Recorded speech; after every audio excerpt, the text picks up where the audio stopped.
La déclaration liminaire, le ministre Seydou Gueye, le porte-parole de l'Alliance pour la République.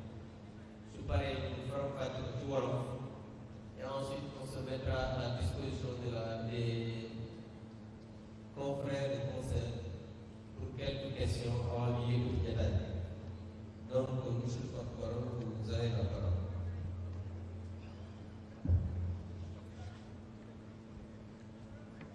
Merci beaucoup, camarade Abdou. J'aurais dû dire merci beaucoup, président Beau, d'ouvrir cette rencontre.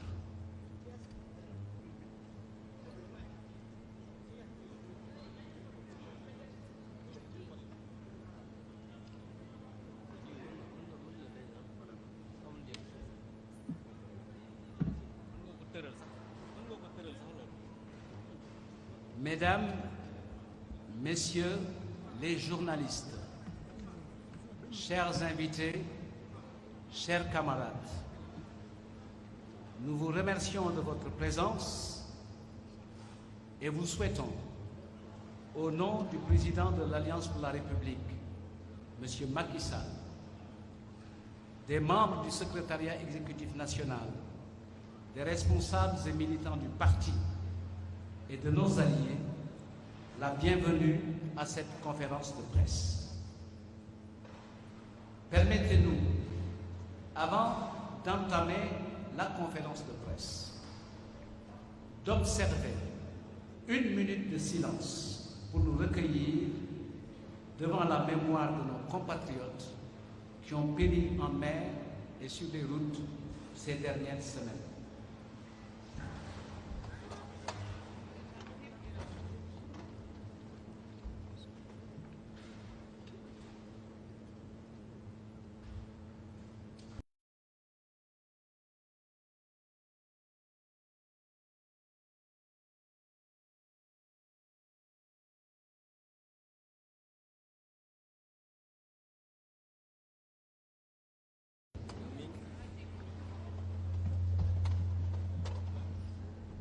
Mesdames et messieurs, la rencontre d'aujourd'hui nous offre l'occasion, avant d'en arriver aux questions qui ne manqueront pas de nous être posées, de vous entretenir de notre compréhension des enjeux et défis pour notre pays, le Sénégal, à la suite du message à la nation délivré par le président de la République le 12 septembre 2024. Le Sénégal, modèle de référence et de paix sociale et de stabilité, traverse l'un des pires moments de son histoire démocratique. En effet, après les ignobles actions tendant à bâillonner la presse nationale avec des méthodes de redressement fiscal inhumaines, le couple présidentiel Sonko-Diomaye continue inlassablement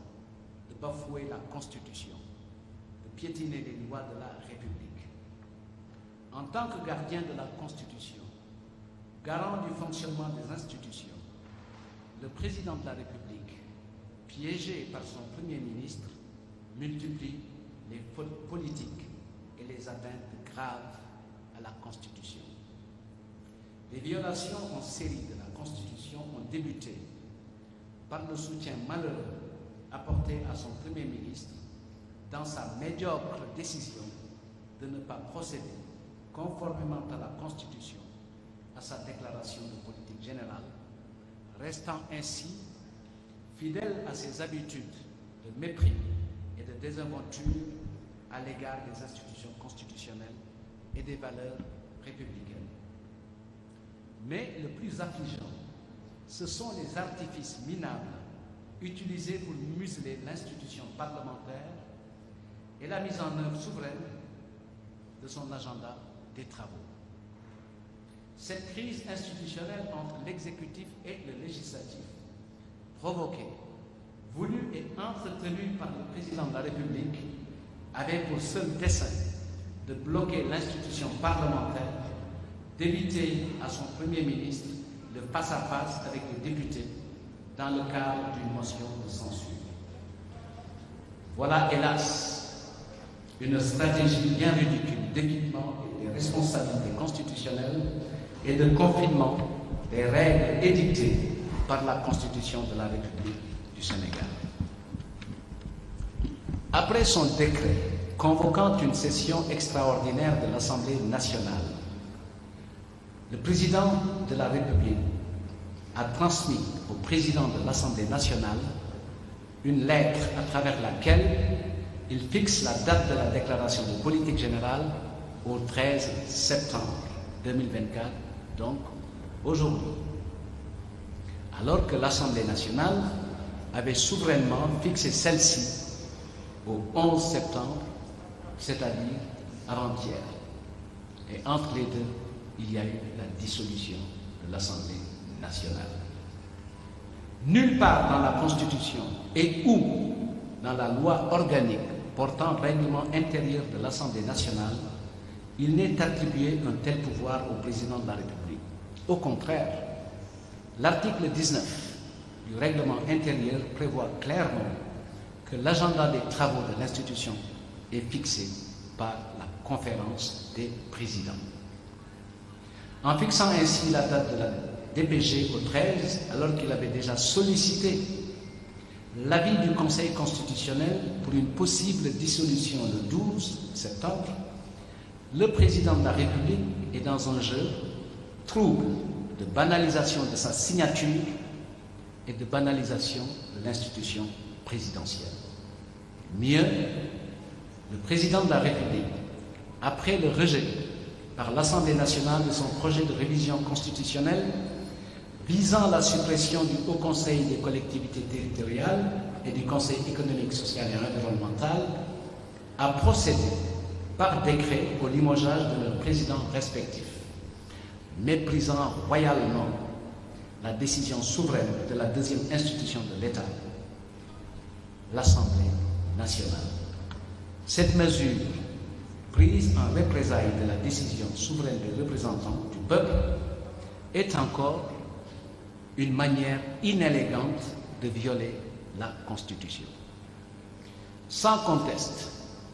l'état de droit, qui suppose pour l'essentiel la soumission de tous les acteurs à la Constitution et aux lois de la République,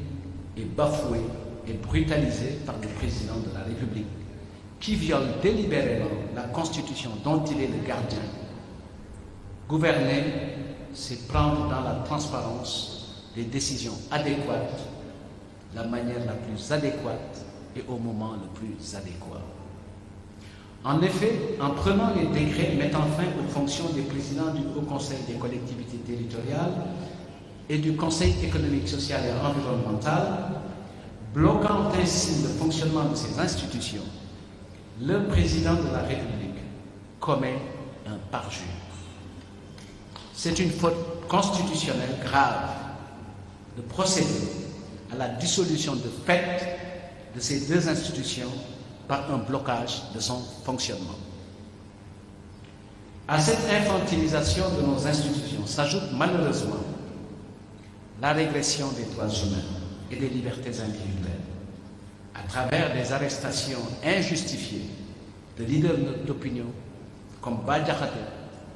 Amath Suzanne Camara et l'ancien commissaire de police Cheikhna Keïta. À ces violations manifestes de la liberté d'expression s'ajoutent les interdictions de sortie du territoire dont sont victimes les anciens ministres et responsables du régime du président Macky Sall. C'est heureux que toutes les organisations de défense des droits humains et des libertés individuelles se soient érigées contre ces pratiques despotiques d'un autre âge. Face à ces dérives dictatoriales, aux menaces d'embastiment d'acteurs politiques, à la régression de notre démocratie, au mépris du peuple qui souffre et meurt par l'immigration clandestine, il n'y a d'autre alternative que de barrer la route à ce régime qui a lamentablement échoué devant l'inflation, le repli et l'incertitude économique, la criminalité galopante, les accidents de la circulation et surtout, il a échoué par l'absence de solution pour la jeunesse en quête d'un avenir meilleur, les marchands ambulants et les conducteurs de moto Jakarta qui gagnent difficilement leur vie. Voilà pour nous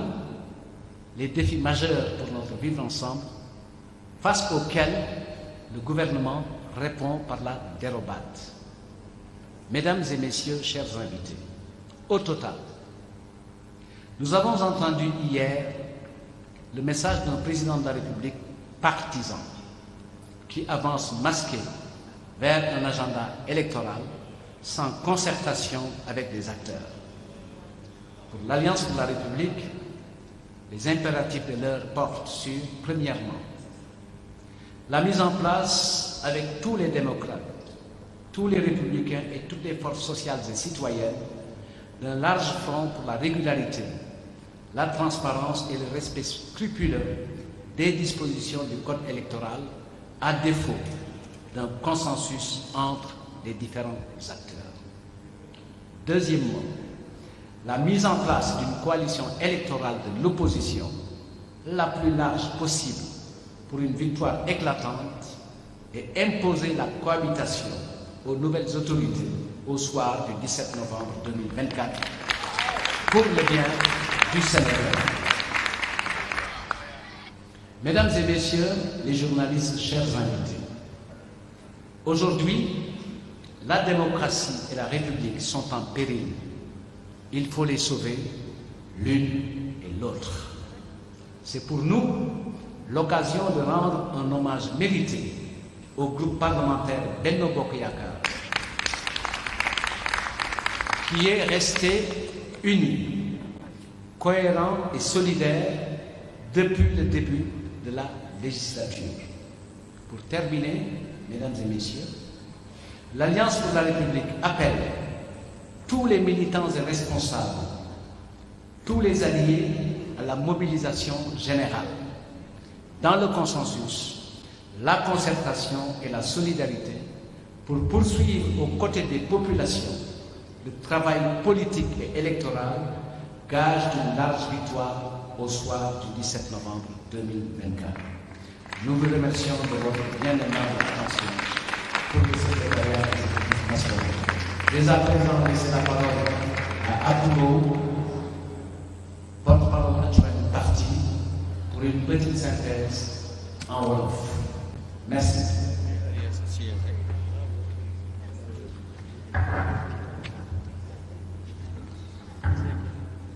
Merci beaucoup,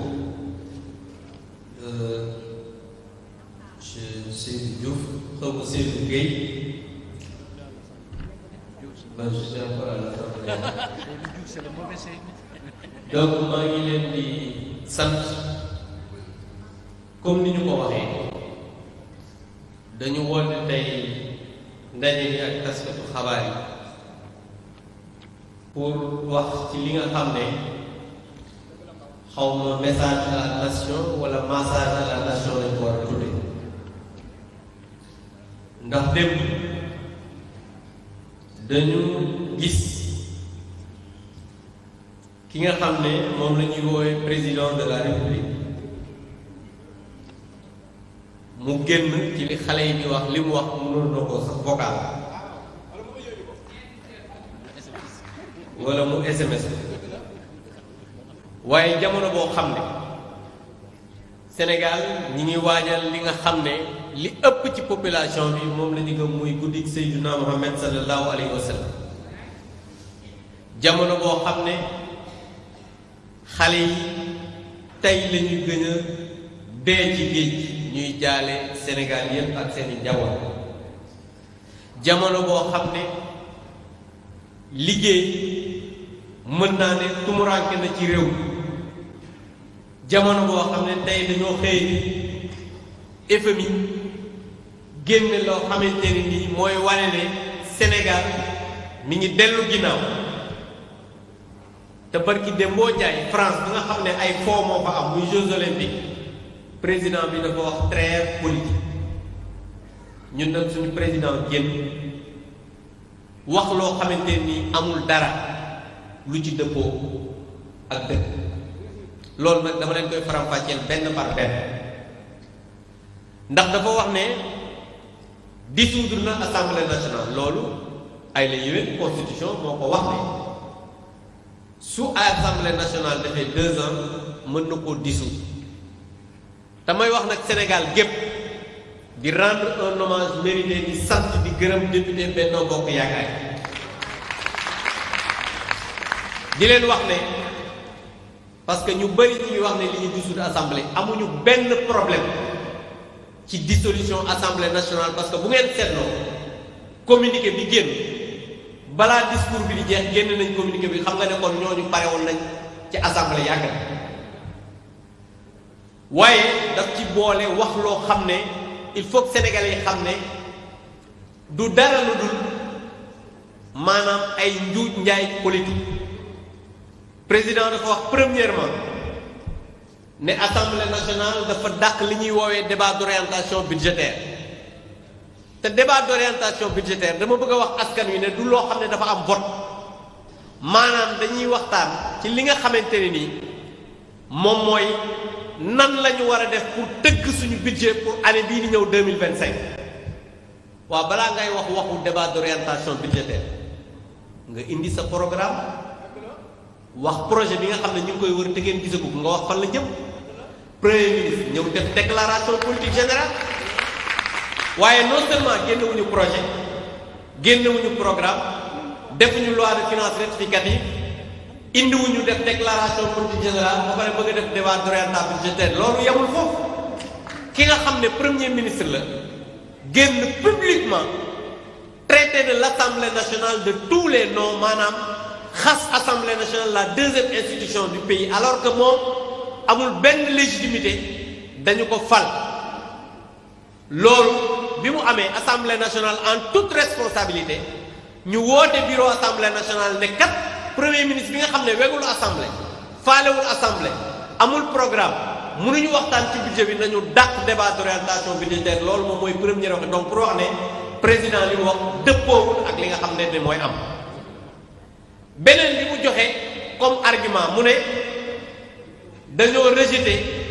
proposition de révision constitutionnelle bi nga xam ne moo waroon a dàq supprimer au conseil des collectivités territoriales ak conseil économique social et environnemental dama bëgg ñu wax ma ci àdduna su fekkee ne assemblée nationale lépp lu jóge ci exécutif daf ko war a wote est-ce que kooku la nga xam ne moom mooy rôle mooy contrôler l'action du gouvernement est-ce que dina ko def non seulement dàquñu ko rek parce que dañ ko bëgg a dàq mais dañu joxe ay arguments yoo xamante ni ku ko dégg xam ne lii dëgg la parce que au conseil des collectivités territoriales nekkul loo xam ne Macky Sall moo jëp rek créé ko référendum la d'abord le peuple sénégalais ñoo ko indi mais dafa jóge ci assises nationales yi nga xam ne le président de la république bi fi nekkoon muy Macky Sall bi mu nekkee président Union africaine dafa dem devant ses pairs ñu ne institution la boo xam ne nañ ko def ci fépp fi nga xam ne mooy Afrique sowu jant mu doon une institution boo xam ne sur le plan africain pratiquement ñépp dañ ko waroon def seen donc institution bu mel noonu soo ñëwee da koy dàq c'est parce que politique politicienne ngay def beneen conseil économique social et environnemental mais nañ ma wax ban réew ci àdduna bi moo amul conseil économique social ba pare président méngoog jamono président Macky Sall yokk ci environnemental parce que dafa bokk ci nga xam ne moo méngoog jamono ñu ne lii li ko lal mooy politique parce que su fekkoon ne ñoom bëggoon nañ ko supprimer dinañ indi non seulement seen projet mais dinañ ko indi ci session ordinaire mais dañu bàyyi ba session extraordinaire ñu doog ko indi donc muy deuxième argument bi nga xam ne du dara lu bokk ak li nga xamante ni mooy am beneen bi mu ne assemblée dafa jël ay prérogatives am fixé date déclaration de politique générale dama bëgg nag leeral mu leer président de la république ñun dañoo signé yónnee assemblée nationale ne man Bassirou Diomaye Faye président de la république du Sénégal comme l'article 84 de la constitution moo ma ko may man maa leen yónnee datu 13 pour que wax ne Ousmane Sonko dina ñëw def déclaration de politique générale moom président moo ko bind. waa léegi su fekkee ne moom dafa bind ne mooy président de la république ne le 13 conférence kii déclaration politique générale dina am waa léegi su fekkee ne le 13 amul le 12 dafa disu loolu lan lañ ko mën a tuddee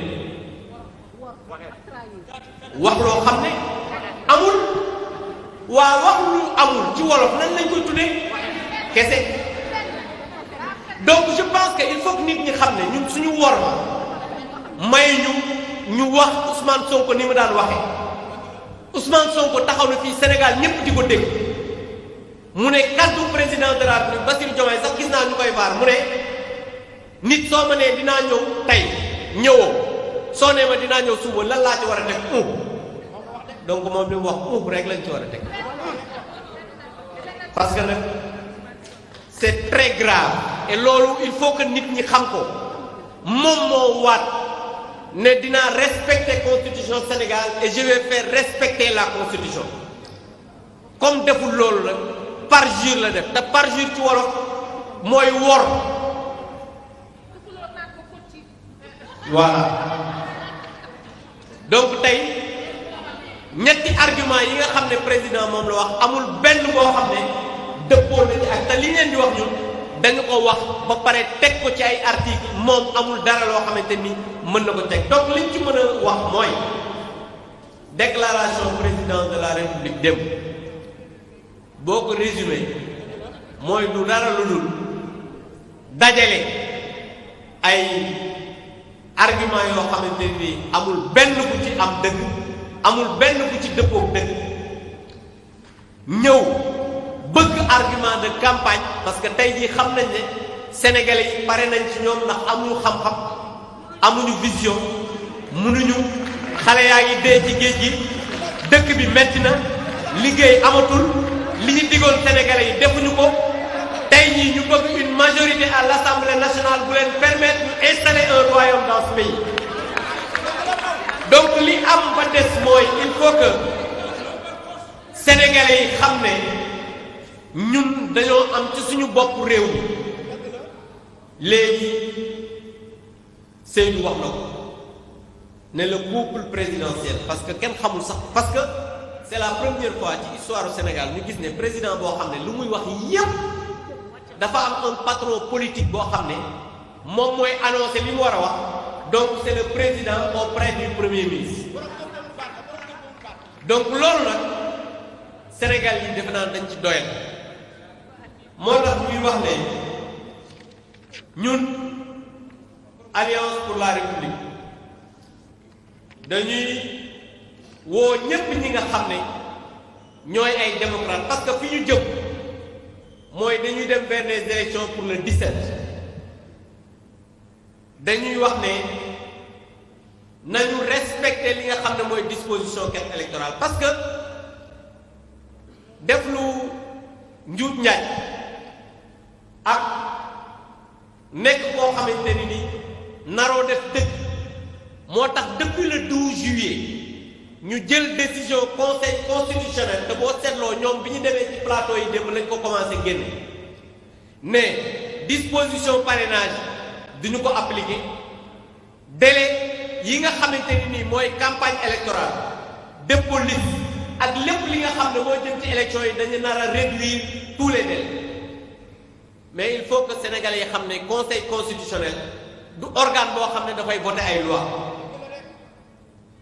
il faut que ñu xam ne conseil constitutionnel n'est pas un organe de législation dëgg la organe la boo xam ne su amee cas de force majeure mais bii du cas de force majeure parce que président de la république moom moo fixé délibérément la date du 17 en sachant que problème dina am par rapport au respect des délais loolu il faut nit ñi xam cas de force majeure mooy loo xam ne dafa imposé wu ci ñun mais président de la république ci teeyu bakkanam moom moo bind ne le 17 la élection yi en sachant que dañuy réduire les délais loolu yebaate la ak maa tey loolu nag sénégalais yi moo tax ñuy woo ñépp ñi nga xam ne ñu ngi dans l'opposition pour que d'abord ñu dajaloo pour que lii nga xamante ni ci lu ñu jëm te mu ay élections yoo xam ne mën parce que dëkk bu tàkk élection moo ko tàkk te élection nag président de la république organise bu Macky Sall organisé nañu pratiquement plus de 11 élections élection yëpp zéro contestation donc jàpp naa ne tey jii dañu war a booloo ci plateforme bu mag te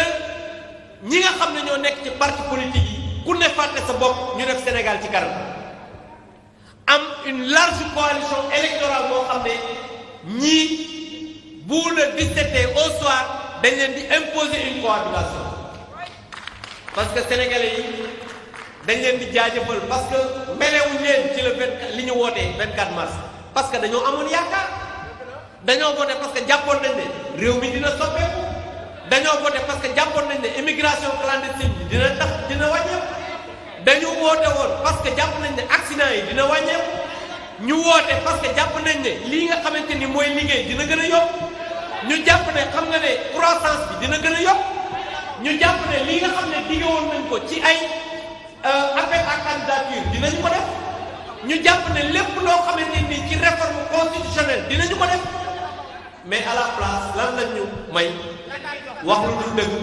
yaakaar bu tas xale yi di dee ci géej gi accident yi gën a takkarnaase ñoom nekk fii di gundaandaat lépp loo xam ne waxoon nañ ko ñu weddi ko et je pense que sénégalais yi du loolu lañ di soxla donc dañuy terminer rek pour wax ne dañuy ñaan képp koo xam ne yaa ngi alliance pour la république nga taxaw temm parce que dama bëgg et on parle à Ousmane Sonko ak premier ministre ak président maa ngi juum sax parce que jàpp naa ne premier ministre waaw Ousmane Sonko ak premier ministre di leen wax ne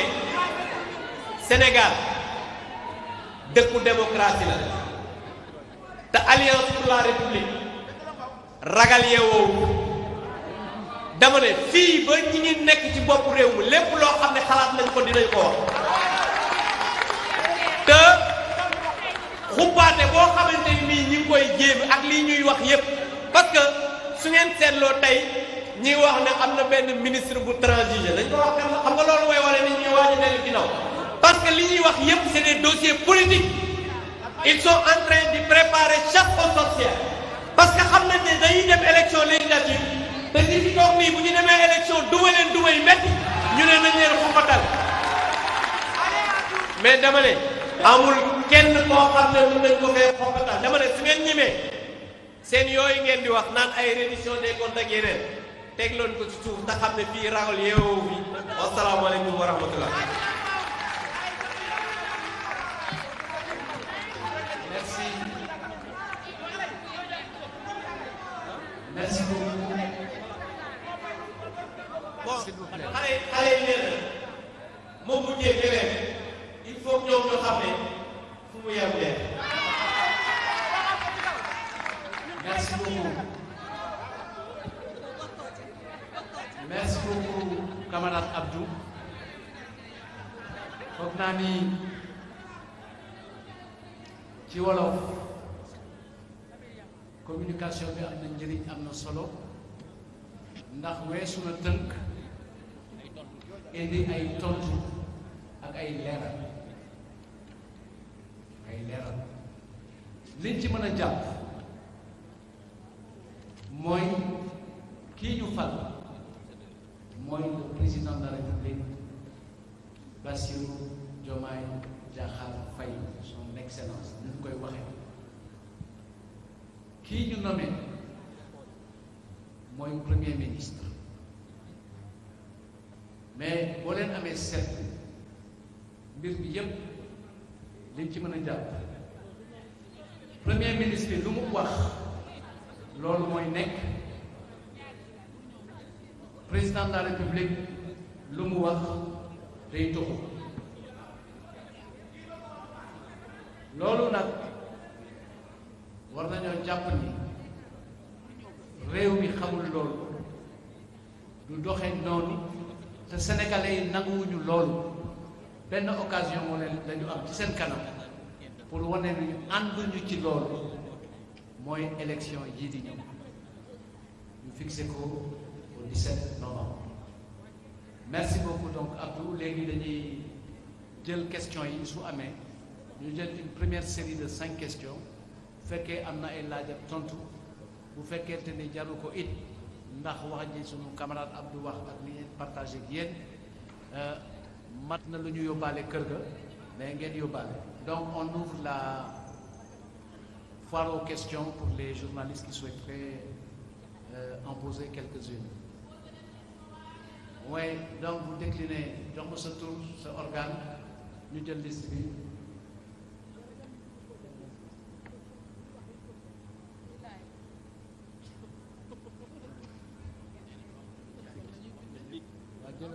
waaw jëlal ma turu journaliste yi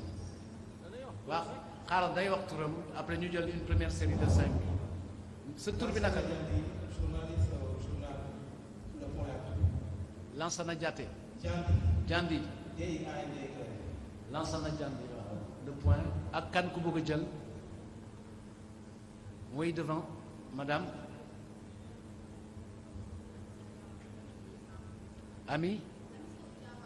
Ami Sow Diawara. Le républicain, d'accord. Xaaral ñu jël liste yi ba pare. Oui, à gauche ici. Il y a deux demandes de parole fii. Passe leen ko micro bi.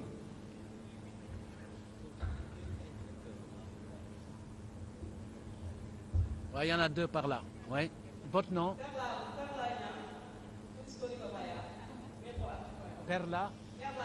Perla Niang. Waaw, d'accord. Métro Actu. Oui, bonsoir, je suis Massamba Camara. Massamba, vous baissez le micro pour qu'on vous entende. Je suis Massamba Camara. Xaaral. Donc tu as combien? Il y a 5, c'est bon? Il y a 5, 4 là. Merci. Donc, on peut commencer. Le micro par là. À Monsieur Diandi. Pour noter la question. Bonsoir, je suis Diallo, journaliste à CTN. Démarre par la question, après on fait comme ça. Ma première question, c'est en rapport avec la dissolution de l'Assemblée nationale. Aminata Touré, qui avait comme police a commenté cette dissolution, disant que c'est un grand soulagement, en tout cas c'est un soulagement général. Et une réponse par rapport à ce commentaire. On n'a aucun commentaire. Merci.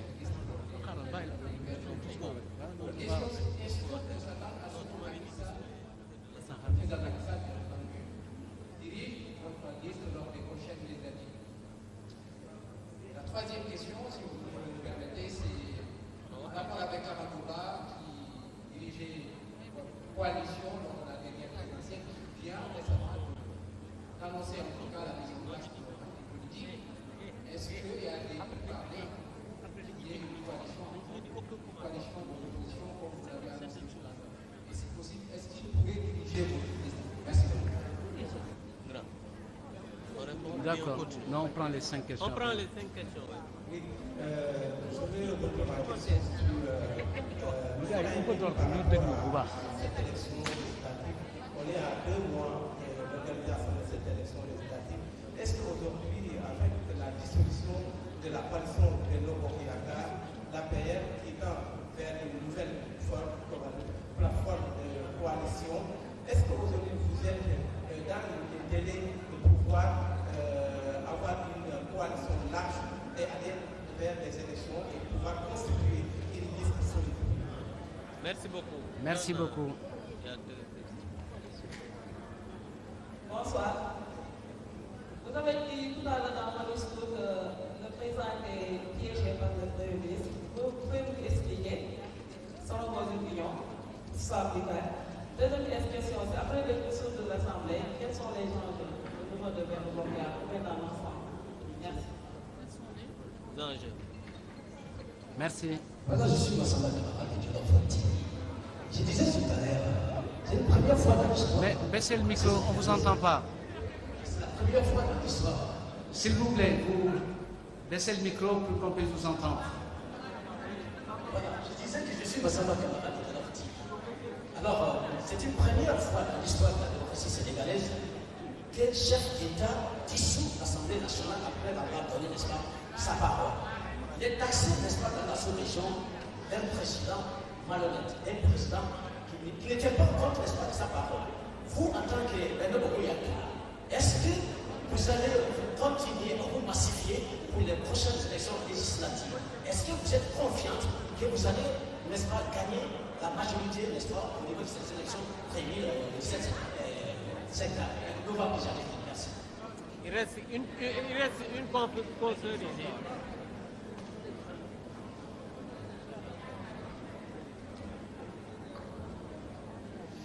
Voilà, bonsoir tout le monde. Je m'appelle Amissa Ojawara. Je suis journaliste au quotidien Le Républicain. Je suis également présentatrice à la radio FM TV. Je vais reformuler ma question du moins parce qu'ils ont presque posé la même question. En fait, la dissolution de l'Assemblée nationale, une arme présidentielle et le président de la République, bien sûr, dispose en cas de crise de la faculté de dissoudre l'Assemblée nationale pour solliciter des électeurs. Quelles sont les conséquences? Et si vous êtes prêts pour tout ça, en fait, les conséquences qui en découlent, en fait, c'est ce que je voudrais savoir, parce qu'ils ont presque posé la question. Merci. Légui, on sur l'Assemblée, 1 minute après que vous décidez. Merci. Donc nous avons 5 questions, toutes très intéressantes, dominées par les préoccupations politiques. Il y en a une qui appelle une réponse puisqu'elle est relative à l'Assemblée nationale. Je vais laisser Aboubo y répondre en français et en wolof. Et ensuite, moi, je vais répondre aux autres questions de portée politique. Merci. Merci beaucoup. Par rapport à la question sur Mme Touré, on n'a aucun commentaire là-dessus. Question. Voilà, donc, je disais par rapport à la question sur Mme Touré, aucun commentaire. Par rapport à la question que Mme Touré lui wax loolu amul dara lu ci wax parce que vraiment pour ñun amul njëriñ. Par rapport à la dissolution de l'Assemblée nationale, vous savez, on n'a pas un problème par rapport à la dissolution. Vous savez, dans notre monde, on a dit que le président de la République peut dissoudre l'Assemblée nationale quand celle-ci fait 2 ans. Ça, ce sont ses prérogatives constitutionnelles.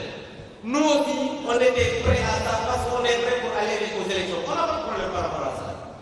Mais le problème qu'on a, c'est que le président a fait un parjure. C'est lui qui a convoqué la session extraordinaire et c'est lui qui a donné la date du 13 et le 12 il a dissous l'Assemblée nationale. C'est un parjure. Donc aujourd'hui, la parole du président de la République du Sénégal ne vaut rien. Absolument rien. Donc, pour ci waroon rek ma ne leen xam nga nee naa leen Assemblée nationale constitution bi moom mooy président bu amee 2 ans mu tas ñun loolu amuñu problème parce que su ngeen demee Assemblée nationale suñu bureau yi amul këyit ñun ba ñu intégré loolu yàgg na et on va aller aux élections pour gagner leen mais wax ji mooy président dafa utiliser constitution du Sénégal ak ay prérogatives constitutionnelles pour jéem a dëgg média di ko xale yi di waxee ci politique loolu lañ ne dafa tuuti ci ku toll ne président de la République dafa kàddu président tey jii moo jarul dara ci réew parce que moom moo convoqué session extraordinaire moom it moo wax ne le 13 la déclaration de politique générale waaye léegi koo xamante ni nii yow yaay président de la République te sa wax kenn mënu cee dóor sa doom kooku nag wax dëgg yàlla amatul dayoo li nga xamante ni moom la Sénégalais yi di xaar loolu lii rek la amul leneen. Merci. Avant de répondre, je voudrais inviter Mamadou Kassé qui veut répondre à une ou deux questions.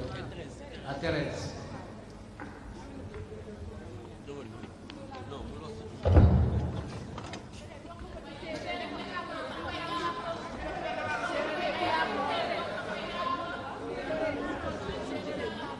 Merci beaucoup, Madame la Présidente. Merci beaucoup. Chers kër gu mu sëy dina tas te yaakaar naa ne yàggatul.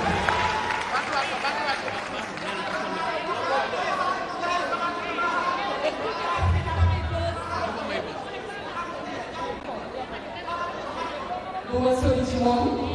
dama ne kër gu mu sëy day tas te bi yàggatul. Donc merci beaucoup man ñaar rek laa am lu ma ci leeral li may leeral mooy lii ñuy wax lu ñu toog ñi leen muy suñu xalaat bopp mais lu ñu dund la askan wi di ko dund ndaw ñi di ko dund jigéen ñi di ko dund béykat di ko dund étudiant di ko dund sàmmkat di ko dund képp ku yeewoo ci biir Sénégal ba ci waa diaspora ba ci transporteur bi amul kenn koo xam ne li ko naqar sa biir xol ci nguur bees bi nekk fi gémmiñ wax dëgg wax fenn ñu ragal amu fi lu tax ma ne li xew ñëpp la métti xam nga balaa ngaa xalaata di suuf conseil économique social et environnemental au conseil des collectivités territoriales ba ci assemblée nationale dañu ne ci mu naree neex bu baxee xeeñ fii lan moo fi neex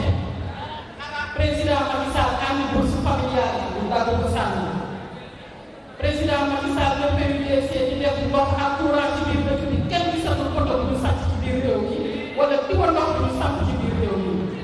lu ñu gis ay coupure générale président Macky Sall tabax BRT tabax ay université yu bees tax ku gis bi ñu teg pose première pierre université wala salle de classe na ma ko wax président Macky Sall tabax ay yoon yoo xam ne bu la neexee ni la neex nga demee ni la neex nga dikkee ku gis yoon bu ñu tracé nga wax ma président Macky Sall teg DER 3FPT FONGIP ak leneen ñu ci liggéey tey ndaw ñaan ñu ngi jël gaal yi te ñoom ñoo ne woon am nañu solution bi nag dama xamul ndax ki ko yor caabi ba mu ko teg moo réer wala nan la def ba tax na li may wax waxuma ko sama waa parti Sénégal laa koy waxal ñun de waa kaw ga la ay séeréer la ñu te bii Pape Wagan laay waxal Bassirou Diomaye Faye su ma nee Pape Wagan ana ci tax na lay Pape Wagan séeréer kaa bu boxa amulee kaa la yaa ngi li nga lay wax dëgg lu tax ma wax loolu li nga xam ne moo am assemblée nationale dama yaakaar ne signature ba dem ci président Mansour kenn falsifié ko signature am kon bu xëyaatee def leneen man de jaaxal na ma torop bett na ma torop ndax bu dul dara sax am na estime bu ma amoon ci moom te nag leneen li nga xam ne moo am politique boo gis day jeex nguur bu dul jeex amul waaye ku nekk nga woy ba rafet président Macky Sall dañu jàng nañ ci moom ci loo xam ne boo toogaan di ko def yenn proposition yoo xam ne c'est pas adéquat da lay naan askan bi da lay naan communauté internationale da lay naan bailleur de fonds parce que nag am na journaliste ko fi posé ça l'impact ou les enjeux de la dissolution de l'Assemblée nationale vous le savez mieux que moi la communication du FMI ci visite bi nga xam ne def na ko fii tey condition yi leer na mais ñu foog naa bu ko ci groupe bi gis nañ ko léegi balaa ñoo def seen koppar dinañ wax lu set bi Sénégal bu lëndëm lañ jëm Sénégal bu metti lañ jëm Sénégal bu xiif lañ jëm ñu koy indi ak ñu koy tere mooy tere les majorités à l'Assemblée nationale bu mu nee nag nañu bu ñëpp li ñuy ñaan Macky Sall mooy ku ñu dégg na ko investir réew mi jóg voté ba ñu xam ne ñoom ñoo xam ne ñoo tegg kaso dugg ci pale wala dugg ci feneen ba ñu xam yàlla dafa yoratul la mu yoroon ba mu tax ñoom ñu ñëw yàlla ñëpp a fi nekkal fi may jeexale mooy suñu alliance pour la République bi ñun ñëpp ñoo ko moom nañ ko gën a téye dans l'unité mais surtout ñu dellu suñu leader ak kàngam yi nga xam ne ñoo nekk ci parti bi guddee bëccëg di tenir ak réunion di liggéey ku ñu foog ne dañoo toog di nelaw fii kenn toogul kenn nelawul di ngeen gis yàggatul dara affaire daal mës di dem élection di ko gagné. président Macky Sall ba mu ñëwee ci nguur gi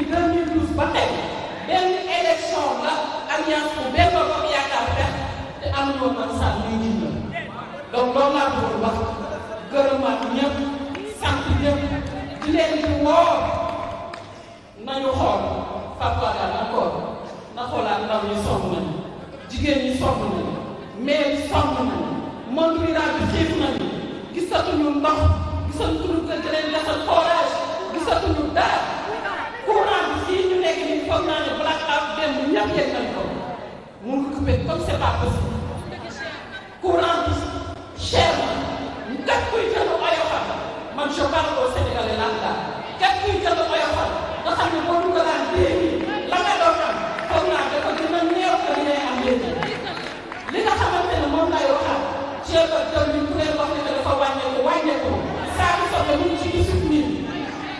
jigéen ñi ndax ñooy dem ci marché xam nañ ne saa bi soxla mu ngi ci 18 000 kilo pare boo def 1000 francs doo ko am ñaata la war daaw laaj naa leen ko gën a leen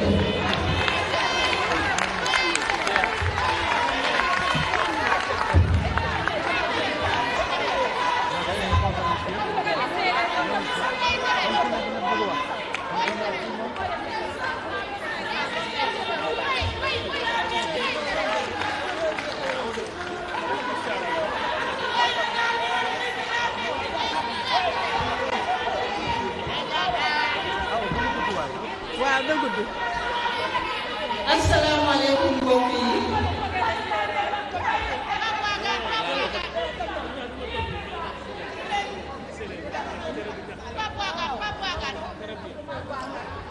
asalaamaaleykum chers camarades mesdames et messieurs les journalistes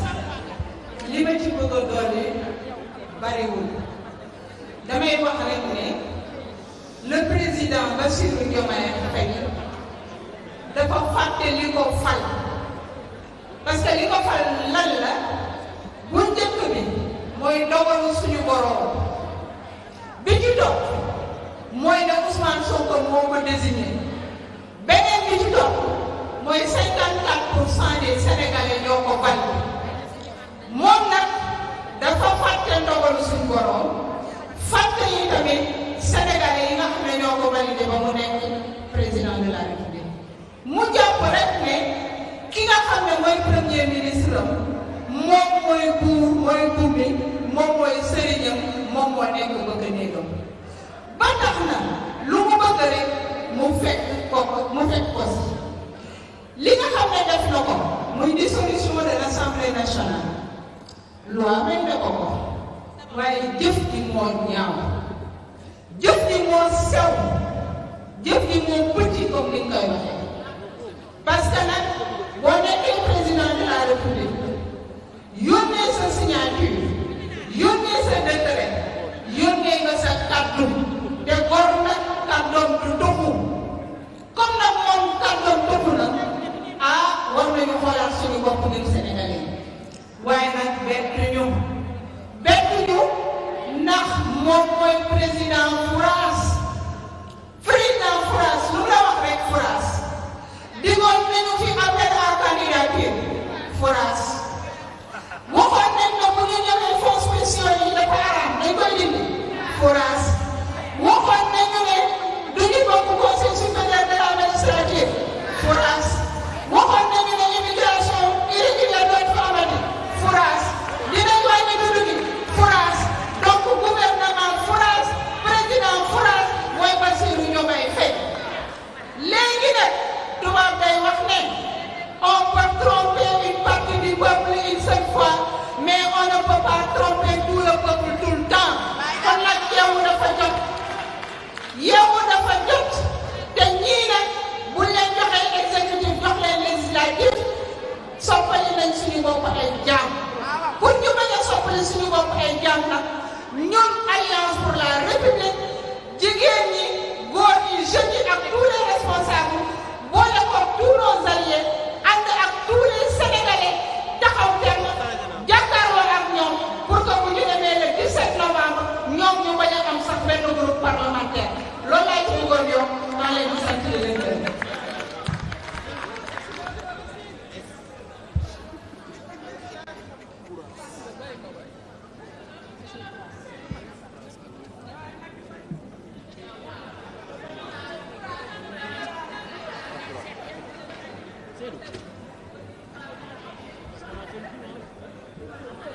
jërëjëf jërëjëf ñu gën a dugg ci question yi puisque camarades yi dañu bëggoon a yëkkati kaddu ñu ngi leen di gërëm ci kaddu yi ñu yëkkati li ci am solo mooy wax nañu gis-gisu Alliance pour la République ñii ñëw nañu ci contexte bi ñii ñëw nañu ci mbir yi li ñuy tekki et gën nañu ñëw aussi ci li nga xam ne noonu la ñu jàngatee kii nga xam ne moo nekk ci bopp réew mi di président Bassirou Diomaye Diakhar Faye ah ñu koy masawu parce que wax waxet bi teel na lool wax waxet bi dafa teel ah ba may atam dina sàmm yenn yi bref question yi am na boo xam ne mi ñuy laaj ndax président Macky Sall mooy ñëw nekk tête de liste APR.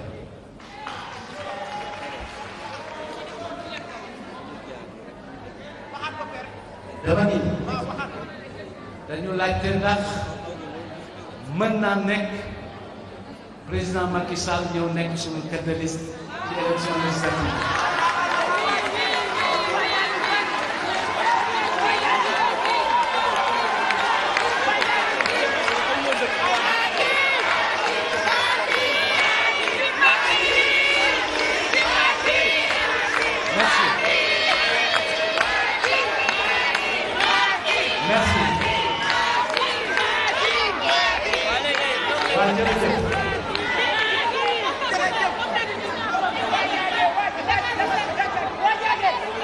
S'il vous plaît donc question boobu foog naa ne tontu bi dégg ngeen ko yéen a ngi mat na loolu mooy réponse beneen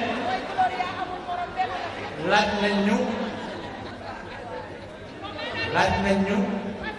ndax am na suñu benn camarade bu mën a nekk suñu tête de liste ndaxte dégg nañu mu ubbi benn mouvement boobu tontu bi teel dafay gàtt rek nekk bu ñu ci ay liste bu leen dégloo li ñu wax ñun ci sunu déclaration ñaar moo nu itteel ba ñett bi ci jëkk ñii nga xam ni dañu fare ci kujje gi ñu bokk ak ñoom intérêt te intérêt bi lu dara lu dul sauver Sénégal la ñu woo pour ñu sanc waxtaan pour am front bu yaatu pour mën a saytu processus électoral bii nga xam ni ni mu tàmbalee dalul xel muy front boo xam ni transparence régularité ak respect wu code électoral moo ñu tax a jóg. loolu moom képp ku jàkkaarloog nguur gi woo nañ la ci am nga ci place te soxla nañ sa kàttan soxla sa énergie soxla sa pas-pas ñaareel bi mooy ñi war a ànd waxtaan bu doon suñu sago opposition bi yépp ay bokk benn coalition waaye xam-xam stratégie mën na am loolu bu jotee dina yóbbaale waxtaanu naka la ñuy demee élection ak waxtaanu naka la ñuy defee sumay gis li ne kët ne jon mooy ñu xam nguur gi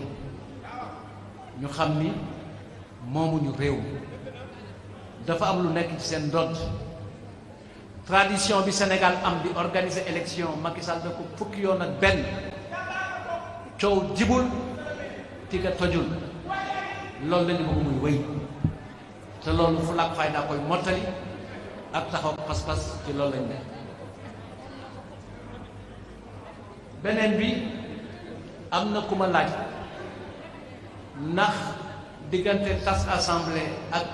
app bi ñu diir pour dem ci élection dinañ am jot pour defar coalition bu baax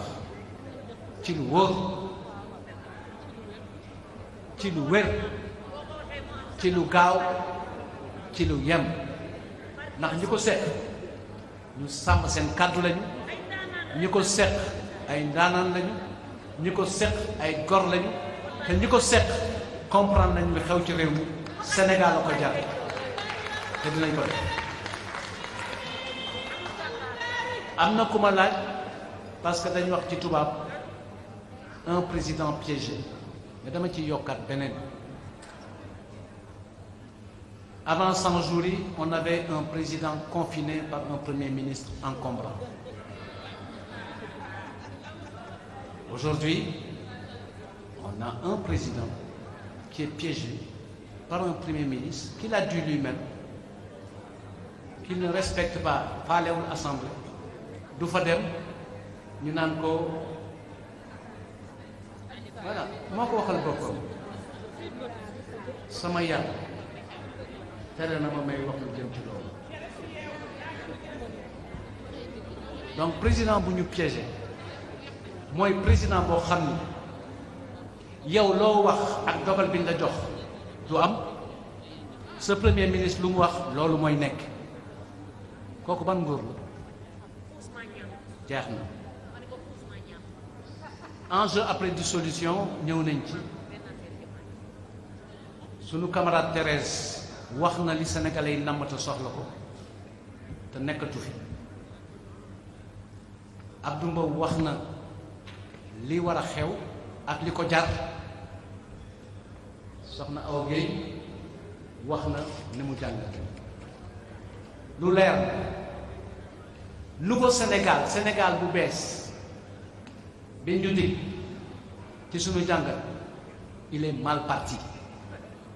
te lu mal parti du yegg boo amee occasion dakkal ko ci nu mu gën a gaawee nga dakkal ko donc enjeu bi foofu la féete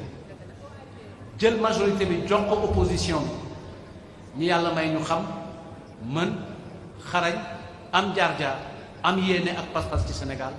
doxal réew mi tegu fi mu war a tegu loolu mooy enjeu bi parce que mënuloo yor réew heure boo déggee ni gaal suux na nga ne xale yi bu leen dem toog leen fii te mënuloo leen wax ban politique nga bëgg a teg pour ñu mën fee toog tant que yaa ngi leen jox loolu dañu xëy dem yàlla na yem na ñun li ñu wax xale yi nañu toog ndaw ñi ñoo moom Sénégal ndax ñooy teyu Sénégal ñooy ëllëgu Sénégal nañu toog xam ni ñoo moom réew mi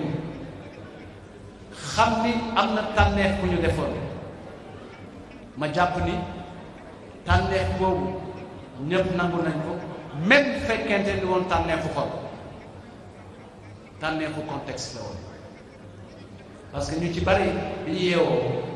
ba fal nee nañu donc nañ jubanti defaraat mbir mi jubanti li réew mi soxla mooy jubanti jox opposition bi majorité à l'Assemblée nationale loolu moo baax ci Sénégal ci loolu la ñuy liggéey défi bi loolu la beneen bi am na ku ñu laaj ndax am nañu confiance ba mu saf sàpp amul benn ndaxte ku yemb yàlla may la nga ànd ak sa sago nga xam yoon bi xam fi nga jëm te yàlla dimbali la nga xamoon noo ko doon def ba di ko am mais yàlla nañu yàlla bàyyi sago rek ñu jaaraat fa ñu doon jaar def ko ni ko sama mbokk mu léegi waxe làkkoon fàkkoon ñaakoon jël ndam li sauver Sénégal ñu xam ne tey dañu jàpp ni dafa am lu ko dissolution nee na arme présidentielle dégguloo kenn ci député yi ñu gàntal lépp dégguloo kenn ci suñu kuréel ku wax jëm ci droit wu dissolution li ñuy wax kay constitution bi moo ko may président de la République gannaaw ñaari at yu weesu loolu mat na président groupe parlementaire wax na ko sànq nee na ñoom waajal nañu seen bopp ku gëm yàlla da ngay waajal sa bopp foo toll te ñoom def nañu ko cant ak ngërëm ñeel na leen mais doxalin bi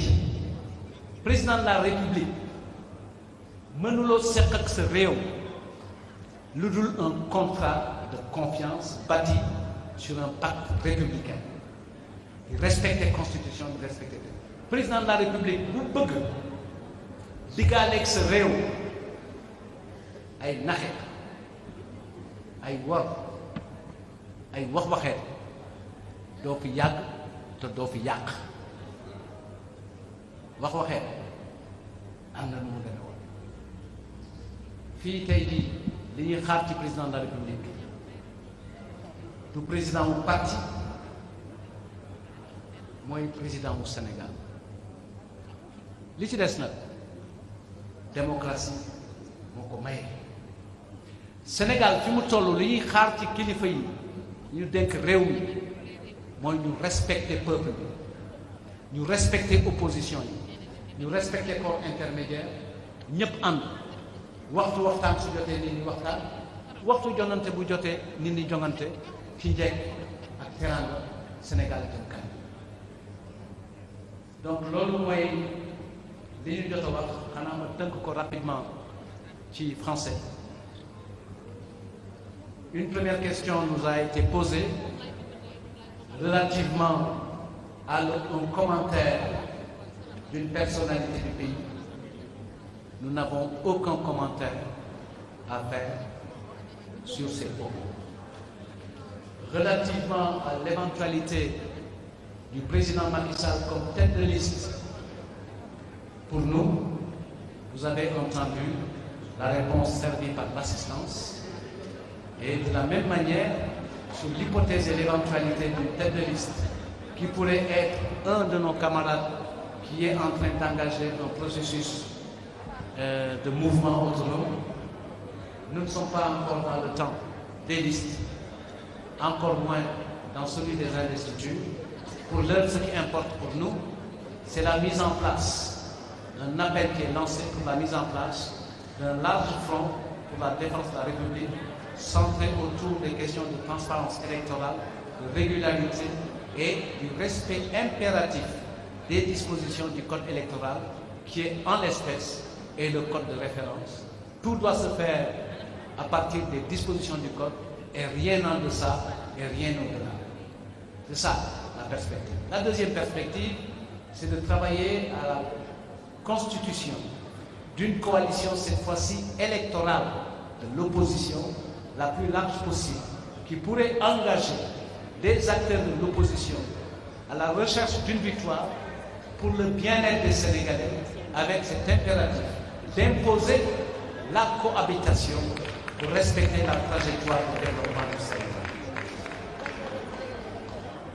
Un président piégé, je l'ai dit, oui, dès lors qu'on se rend compte que tous les propos du président de la République ne se réalisent pas, là où ceux du Premier ministre sont toujours mis en œuvre conformément à une volonté de détériorer sa propre image pour protéger son Premier ministre, ça veut dire qu'il est piégé. J'avais dit bien avant les 100 jours qu'on avait un président de la République qui était confiné par un Premier ministre en commun. Là, nous entrons dans un autre cycle d'un président de la République qui est piégé par son Premier ministre.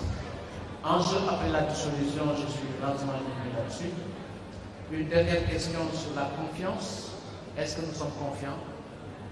Oui, très très confiants. Nous savons le chemin qu'il faut faire, nous savons comment il faut y aller, et nous avons compris et entendu le message des Sénégalais qui, depuis quelques mois, sont en train de se poser des questions. Mais plus grave, ils ont constaté une amère déception et sont en train de nous appeler au secours. C'est ça la vérité.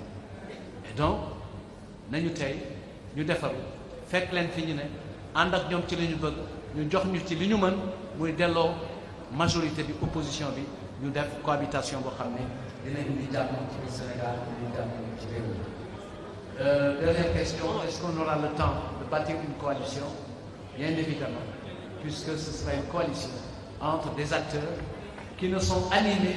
que par l'intérêt du Sénégal et qui sauront mettre de côté toute autre ambition qui paraîtrait à ce moment-là secondaire au regard des enjeux et défis de stabilité, de cohésion sociale, de défense de la République et de défense de la démocratie. Et ça, c'est à l'honneur du Sénégal. Nous vous remercions de votre aimable et merci.